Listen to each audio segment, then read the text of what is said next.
Captain Daniel Fowler log stardate 7-4-5-1.302. I am the captain of the star cruiser Saxon, now on course for Earth Station. This is my first day as captain on the Saxon, after receiving my additional rank from that of commander now, captain, by Admiral T.N. The primary reason being that the former captain, Oliver Steinway, underwent brain surgery and could no longer continue as the captain.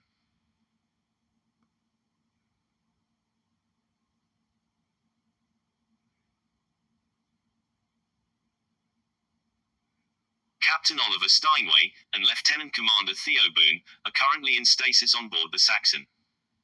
We are currently operating in Halo after the system was approved by engineering staff. End of Captain's Level 2 log.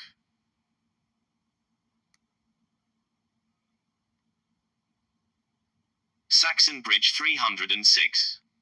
Captain on the bridge, said Commander Tabitha Green, standing at left of the captain's chair. As I entered the bridge from my office.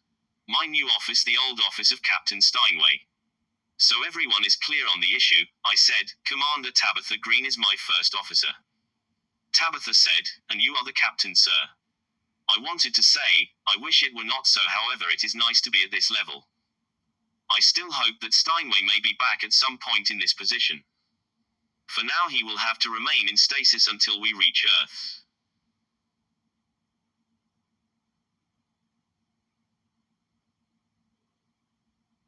I stopped and looked at my captain's chair. Not going to it, I turned toward the door and then looked at Tabitha. I'll be going to engineering to talk to Mr. Strawn about his ideas on using the Halo cubicles in more logical ship locations. Commander Green, you have the bridge. Aye, aye, Captain. Using my communicator, I said, Computer Halo, transport me to engineering and announce the arrival of my android. Affirmative, Captain, said the computer.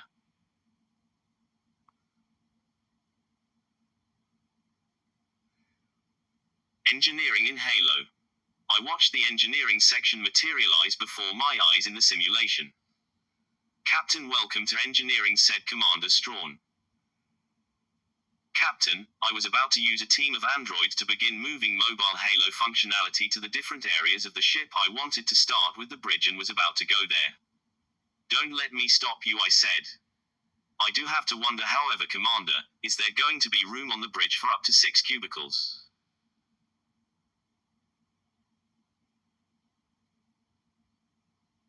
In fact, no. I have a better idea that harkens back to former days when the name Halo was given to the simulation systems. We will be utilizing Halo head fixtures. They will be lightweight, worry not, Captain. We will be required to strap in, will we not, Commander? I asked. Indeed, sir, that is true. I think we can make it work. Me and my staff have tried it out here in engineering section and it seems to be working. In fact, it is working. I am in Halo using the headgear. My physical body is here in engineering.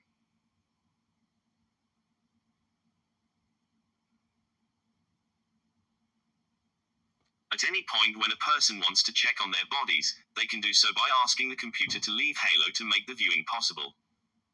The computer came on and said, Captain Fowler, your android is now present. Thank you, computer. Computer, give me out of Halo image. I did a scan of engineering and saw several specially constructed chairs in the engineering staff with their scrapped into the chairs with Halo simulation helmets on.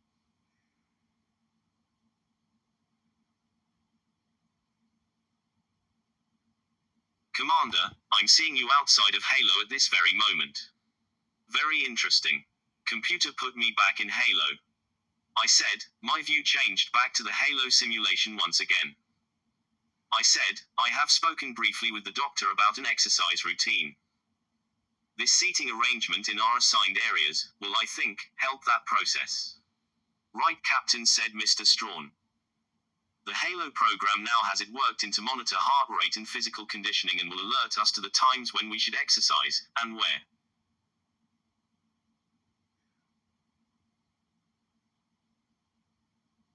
Very good, Mr. Strawn, I said.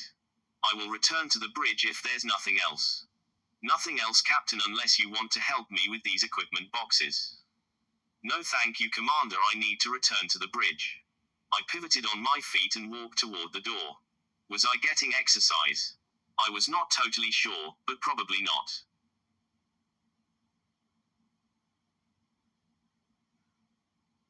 You know, second thought, Commander, I will take those equipment boxes if I can transport them to the bridge.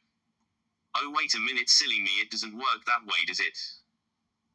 No, sir, it is a physical exercise. However, the packages would eventually reach the bridge as soon as the androids attached to the process reach the bridge. Correct, you, Commander, I said, turning once again to walk toward the door. It is all mental in Halo.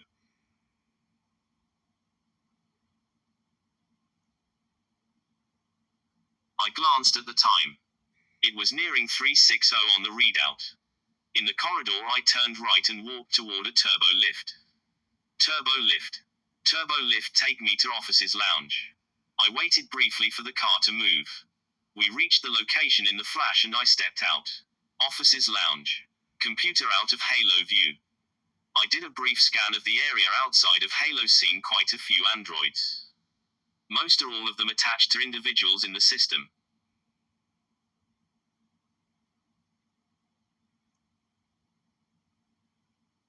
Computer returned to Halo view. Once again I was looking in the simulation at other members of the crew that were not on shift enjoying themselves in the lounge. I went to the bar and noted the absence of the Guinan unit. This is one change that I made with my new position. Unlike Steinway, I saw no need for a guy or gal named Guinan at a bar, on the Saxon. In its place were the standard android bartender.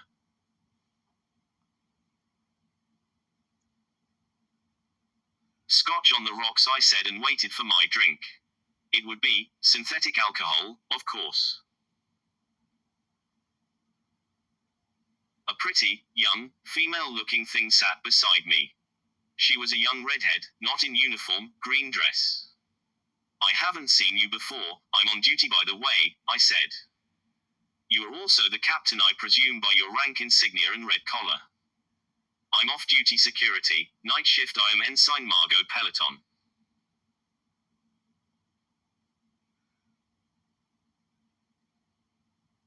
Another female, this one in uniform, settled up to the other right side of me. I shifted my focus onto her. It was Aurora Corinthos. I see my dancing partner is here, I said to her. Not much dancing right now, Captain, I just could not sleep. Maybe I can put you to sleep with a story, or just have a dance. I said. What an interesting idea, she said back to me.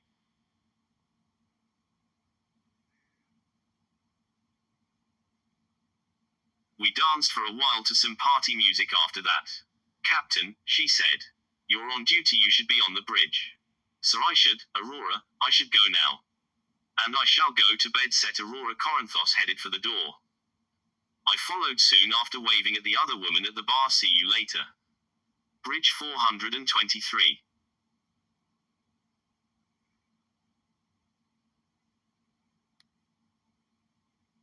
As I stepped onto the bridge, I saw that Commander Strawn was hooking everyone up with the Halo system. This was, of course, a guess, because I was still in Halo looking at a simulation of him doing something, yet some of the physical components were not visible. It was a bit like watching a magic show.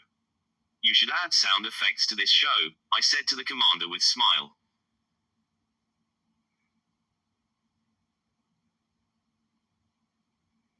Yes, Captain, I suppose it looks rather strange until you go to out of Halo view, of course. You can of course do that. It would not be quite so fun, I said. Anyway, carry on, I will try and keep out of your way as I take my captain's chair.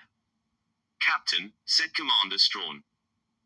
You will need to be doing more than that, sir. You will need to return to the Halo deck and then come back here physically to be fitted with your new Halo device.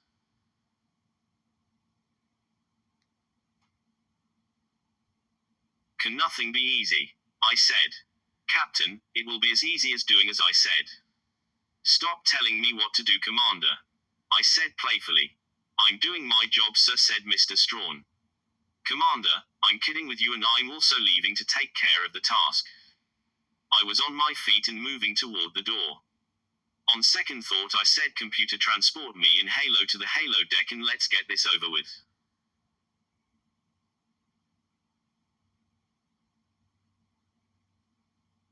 Halo deck.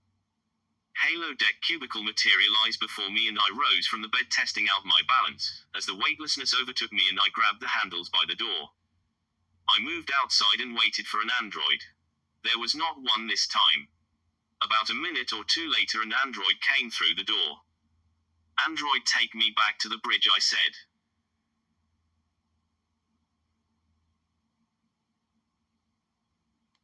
I grabbed the straps on the android, straps made for transporting humans, and allowed it to haul me back down the corridor of the turbo lift and to the bridge. "Maybe this is the last time I'll do this for a while," I said.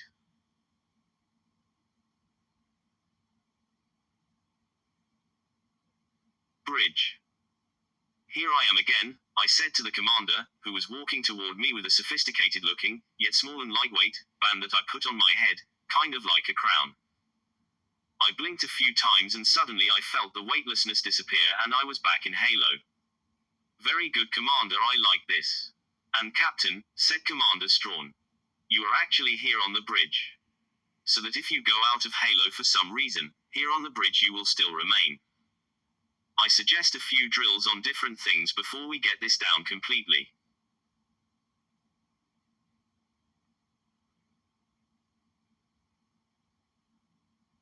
Commander Strawn, "It would be interesting to tell you that, and very informative, that I have drilled on this a few times before. This is not an entirely new way of doing things. We have done it this way before on other ships for other reasons. In fact, I don't know why we stopped. It was probably some brilliant new idea that someone above us at Starfleet had." "I really think that's what it was, sir," said Commander Strawn.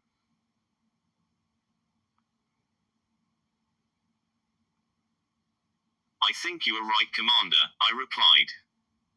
"Not to worry, Commander. People have been known to go for days and weeks, and not realize some of the things, whenever a properly programmed system is used. I've experienced it firsthand."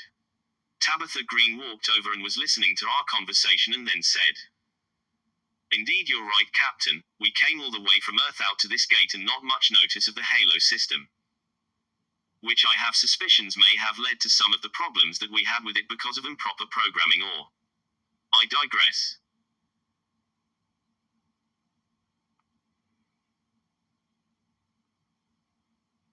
"Some of us had a bit of brain damage," said someone from over our shoulder. "It was Lieutenant Carr." Now, Lieutenant," said Lieutenant Commander Hatfield, the ship's intelligence officer. "You should probably stick to communications." I looked sternly at Hatfield and then over at Tabitha Green. I nodded to her. First Officer Commander Green motioned for Hatfield to walk toward her and they walked over and were having words. One snippet I heard loudly was, "Let me do that, not you."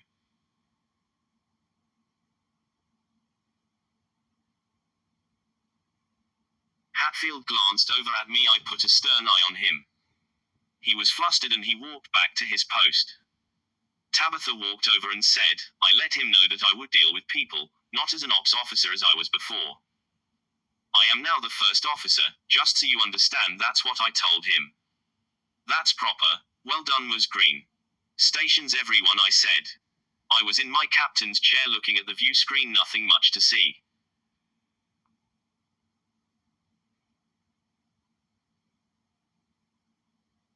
"Ops, how far to Earth?" I said. Lieutenant Sam Byram said, "Just less than 45. No, make that 987 cent a day, sir." "So about a day," I replied. "Right, sir," said the lieutenant. "We're all a little new at our posts, this is to be understood," I said. "Let's help each other out when and where we can." I glanced around, seeing nothing but positivity. Except for from Hatfield. I suppose he was going to be trouble now.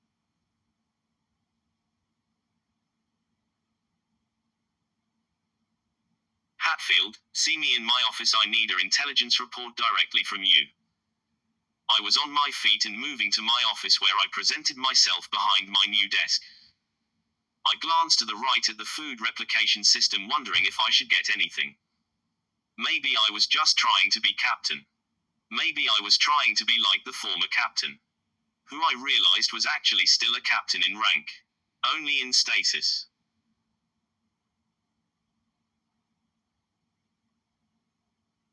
"Have a seat, Mr. Hatfield," I said. "Aye, sir," I returned his salute. "Captain, I realize I'm just a bit on edge with some people. The doctor says that I was not affected. However, I think some things are simply psychological if not physical. I think I will ask for some time off at some point. Mr. Hatfield, we're on our way to Earth, we can talk about it then. Give it some time."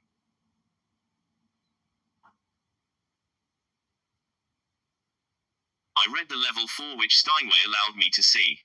It's not as cut and dried as you put it. Maybe. It was an intelligence simulation failure that had wide-ranging repercussions.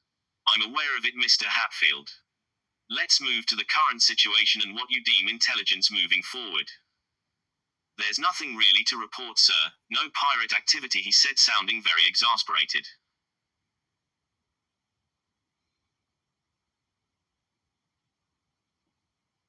"There are real pirates out here, you know," I said. "In fact, very far and few, sir. I think it's romanticizing the situation to think that they would be any real threat to our fleet. To other civilians that may be out here, yes, but to us, no. That may be true, Mr. Hatfield, however it's our responsibility to protect those civilians out here." "You're right, of course. That said, there's nothing to report, sir, on the intelligence side of things."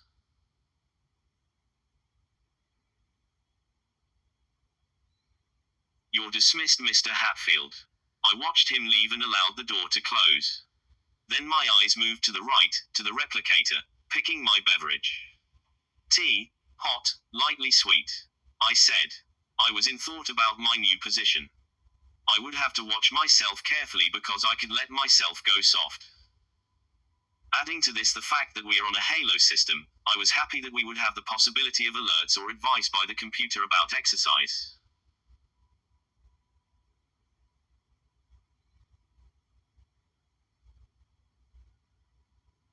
Bridge, the next day, first shift. Captain's log, stardate 7-4-5-2.396. We have just entered Earth space and my communications officer has already told me that Starfleet base docking systems are aware. End of Captain's level 2 log. "I think my android has developed a mind of its own, sir," said the navigations officer. "Explain," I said.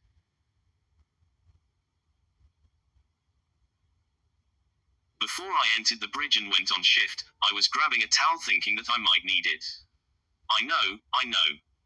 Makes no sense that I would need a towel, except my hands felt like they needed it. Anyway, sir, it would not grab the towel off the wall, and so I went out of Halo view and my android was still by the door. I could not make any sense out of it.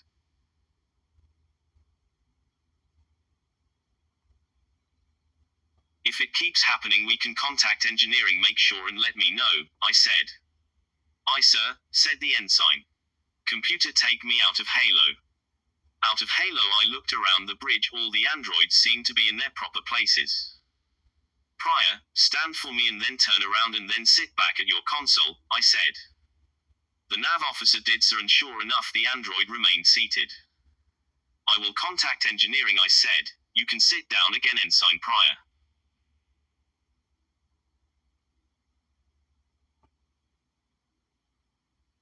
Tabitha Green said, "Captain, I'm your first officer now, allow me to handle this." "As you wish, Ms. Green, however you're also no longer the operations officer," I said, this looking over at the new operations officer not seeming to pay attention to us. "Lieutenant Byram snapped to," said Tabitha Green. The lieutenant turned from the operations console surprised. "Sir. Ma'am."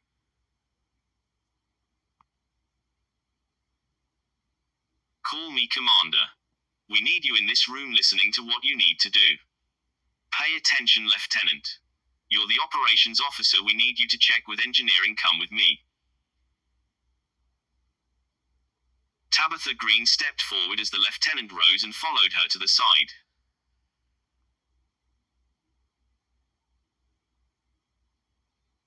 For a moment I thought she was going to grab him by the ear. "Lieutenant, get with engineering to solve this problem that our navigation officer is having with the android connected to the Halo system." "Aye, sir, aye, Commander." The lieutenant saluted. I could not keep a grin from crossing my face. "Carry on, Miss Green," I said.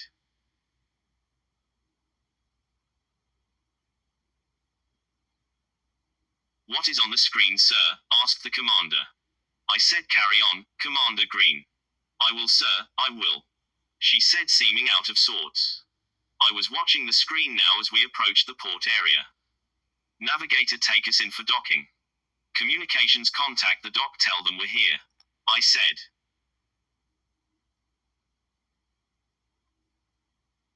Aye, aye, Captain. Earthport, this is the Saxon, we are ready for docking over. This is Earthquake Station 1, roger, steady as she goes. Earthport, could you repeat, did you use the word earthquake over, I said. I do not think they heard you, sir. Captain, sir, said the communications officer.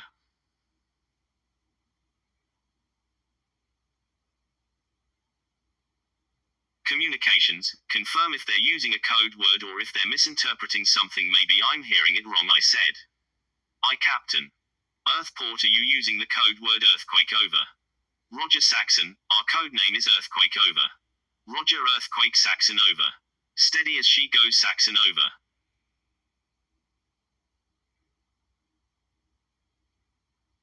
It looks like we're here, I said. We were moving extremely slow now, as we entered the docking position and heard the docking clamps clicking in. All stop, I said. Commander Green, you have the bridge. I got up and saluted the commander as I exited the bridge where the turbo lift.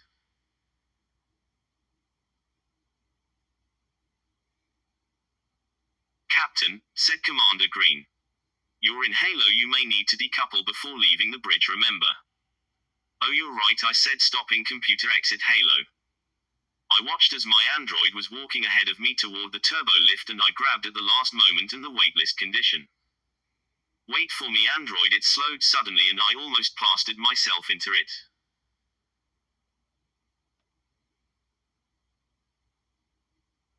Everyone remember to leave halo before you get all messed up, I said. Android, take me to my quarters. The android did as I said and I hung on as it made its way to my quarters and we entered the room together.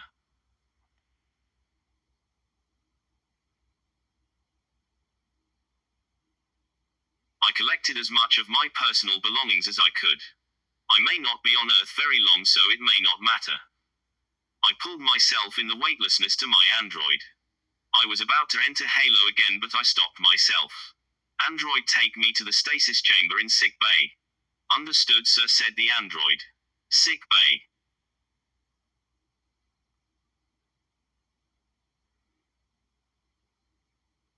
I kept the halo apparatus in my hands and placed it on my head, not turning it on. I released myself from the android. Floating away to the right. Dr. Nolan came in from some place. I was outside of halo, so that was actually him, and he floated to where I was at. Hello, Captain. I see that you're checking on Captain Steinway as well. He is stable and I think he's going to do fine. I have the androids to help me get him to Earth. We're taking the first shuttle out if there's no problem with that.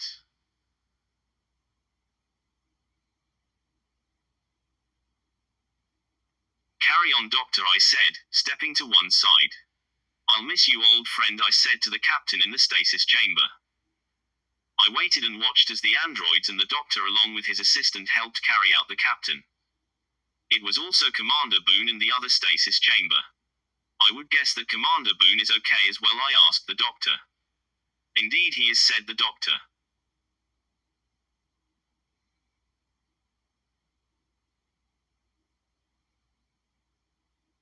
Corridor.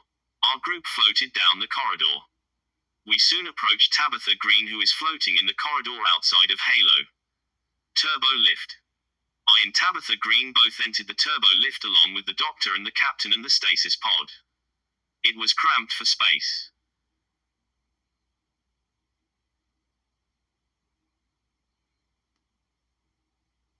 Corridor and shuttle bay. Our group entered the shuttle bay and waited for an android to approach and open the hatch. We approached Saxon shuttle number 1 and opened the rear cargo area.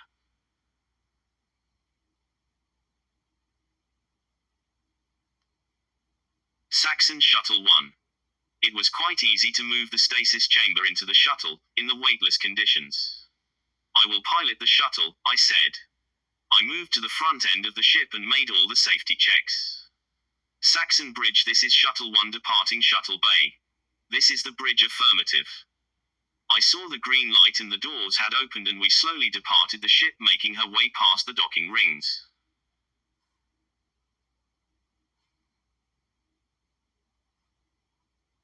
Navigator set course for Starfleet Command.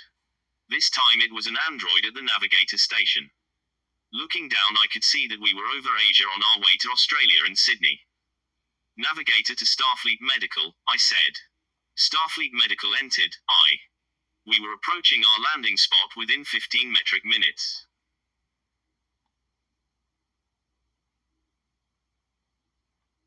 If it is no problem, I said, I will be dropping you off and I will take myself and anyone that wants to go back to Starfleet Command. Agreed, said Dr. Nolan. We were on the pad and I helped them now, with Earth gravity definitely making itself known, to offload the cargo. We also had 4 more androids on the pad.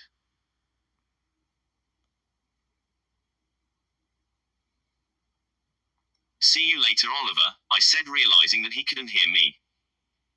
Captain, said Tabitha Green, I will take another shuttle back up to the ship and stay there until needed back on Earth. I failed to grab some personal items. Okay Tabitha, fine, I said, closing the doors on the shuttle to take it to Starfleet Command, myself and 1 android.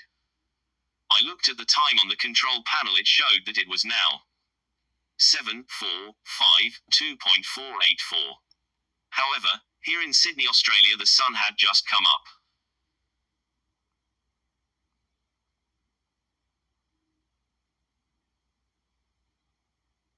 You fly the rest of the way, I said to the android. 2, sir. I sat back and dozed the rest of the way.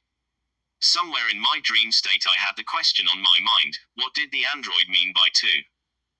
I opened my eyes and looked directly at the android. What did you mean whenever you said 2 back there?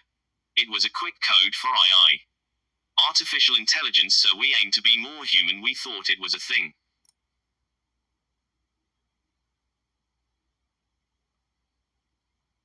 Is it like a joke, or humor, or... Oh, I just got it.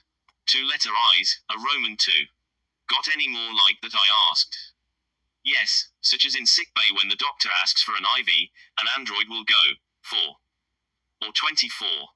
A combination of 2, 4 in Roman numerals. And artificial intelligence thinks that's funny.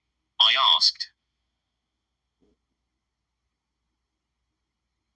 As much as artificial intelligence can do humor, sir, said the android. I can see Starfleet Command shining brightly in the sun just ahead.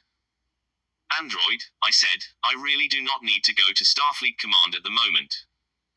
Take me to my last known address here in Sydney if it's still in the system, that is.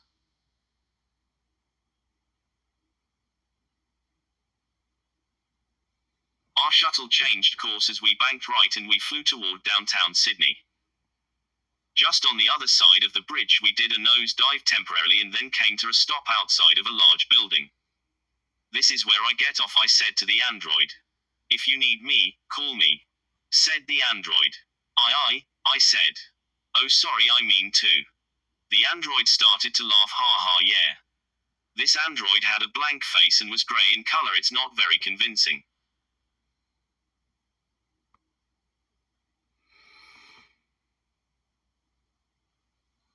Outside the building, my apartment, Sydney, Australia.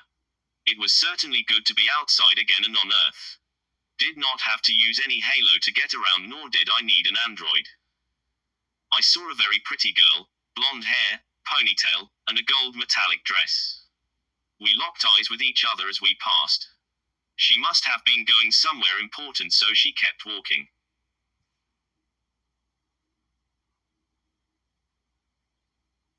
A very pungent smell came over the wind that almost ruined the moment. So much so, that I looked around for something dead. The next android I see, I'm going to tell him to find the dead thing and remove it, I thought. Hey, yelled a girl. You there, in the Starfleet uniform? Over here, come, someone needs help. I turned and I saw the blonde-headed girl with the ponytail waving at me. I ran toward her.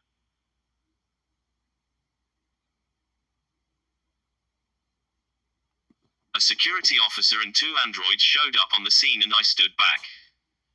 The girl came to stand beside me as we watched the security take care of someone that was in need. I recognize her. She's an elderly woman. She must have got lost, I suppose, said the girl. Then I heard thunder and suddenly the rain started pouring down on us. Come on, I said to her. Let's get inside. We ran inside and I remembered where that there was a small club around the corner.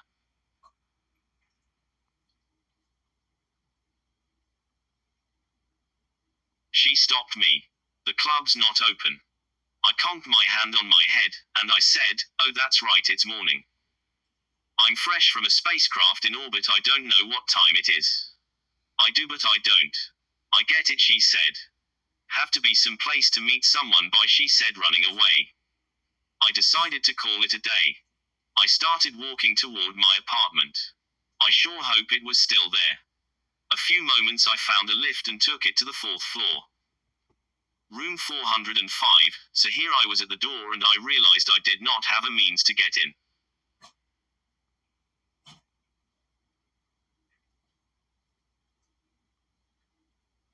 Back in the lift I went back down to street level. I decided to walk down to the other intersection where that there was a hotel if there was a room. If not there I would be going back to Starfleet Command. I rearranged a few things in my backpack. Use my communicator and call the android. Android, this is Captain Fowler, over. This is the android, go ahead. Get the shuttle and meet me at my location.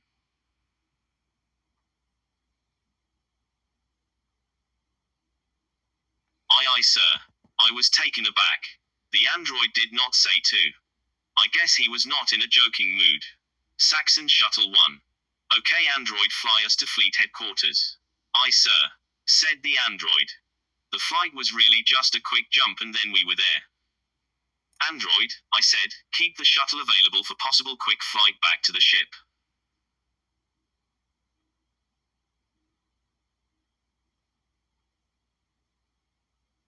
Officers Guest Quarters, Starfleet Command. I found my way to the guest quarters and settled in for a good rest. It would not surprise me to hear that we had a sudden mission of some kind, before I went off and did something. I was officially on call. This is the end of episode 3. I am Eugene, son of Douglas. Thanks for listening. I am Eugene Douglas. Thank you for listening. Also note that this was not created using artificial intelligence, unless you consider text to audio artificial intelligence. Thanks for listening.